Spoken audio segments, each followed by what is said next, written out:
Bonjour, Antoine Reynars, je suis acteur dans Anatomie d'une chute de Justine Triet.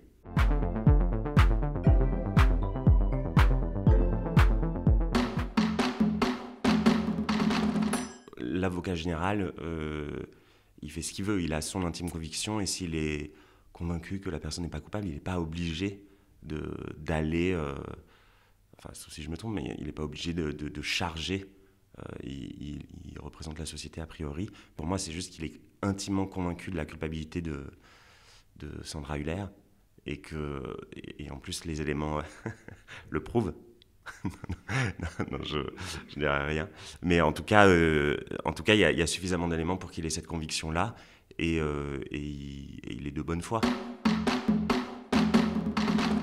Moi, ce qui m'a passionné dans le travail qu'on a fait et ce qui a fait que j'étais assez joyeux sur le tournage, c'est que elle travaille pendant des années pour préparer son tournage, mais après elle remet tout en question et elle laisse une grande liberté à l'acteur. Et je sais que nous, ce qui m'arrive assez peu, c'est-à-dire que moi la veille, je venais dans le tribunal parce que j'étais seul. En plus, mes partenaires ne peuvent pas bouger puisqu'ils sont à la barre et c'est moi qui mettais en place toute ma scène, donc ma déambulation. Je préparais tout et en fonction de ce que je lui proposais, après on réajustait aussi en fonction de ce qu'elle voyait, mais elle adaptait, elle rechangeait tous ses plans, tout ce qu'elle avait prévu de filmer en fonction de ce qu'on lui proposait. Le scénario était incroyable. Après, moi, pour avoir cette relation ce pouvoir aussi, parce qu'il faut être très très sûr de soi et s'affirmer et prendre possession du plateau, enfin du tribunal en tout cas.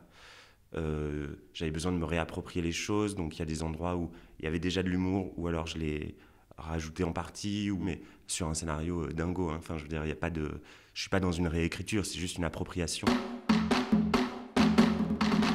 En fait, c'est-à-dire qu'il faut vraiment pas le penser comme ça, même si c'est à la fin ce qui arrive pleinement. C'est-à-dire que les gens me détestent, mais en fait, moi, je peux pas le penser comme le villain. C'est-à-dire que pour moi, il est dans son... Et dès le début, je vois bien que je suis l'opposant à, à l'héroïne, donc on va pas m'aimer puisque je suis son opposant.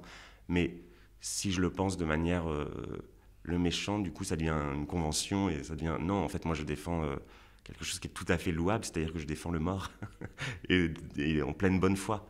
Et après l'enfer est pavé de bonnes intentions, donc sans doute que je suis vraiment la pire personne au monde, mais je le fais vraiment de bonne foi et avec sincérité et avec toutes les armes que j'ai.